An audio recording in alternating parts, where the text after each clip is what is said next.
Having the best dribble moves in NBA 2K24 can help you create space and outmaneuver defenders. Here are some top moves to try. First, the crossover dribble is a must-have.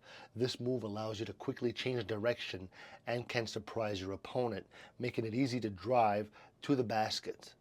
Now, the next is the behind the back move. It's very effective for protecting the ball. It helps you escape tight defense and opens up space for a shot or drive.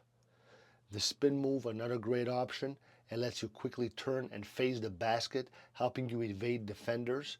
Now, mastering this move can lead to easy layups or shots. Now, you got also the hesitation dribble. Can also be very useful. By briefly pausing, you can throw off your defender's timing, creating an opening for a quick drive or a shot. And lastly, you got the size up escape, great for creating separation. It allows you to burst past your opponent and gain an advantage on the court. Now, by practicing these moves, it will help you become more skilled and make you a tougher opponent in NBA 2K24. With the right dribble moves, you'll be ready to dominate the game. All right.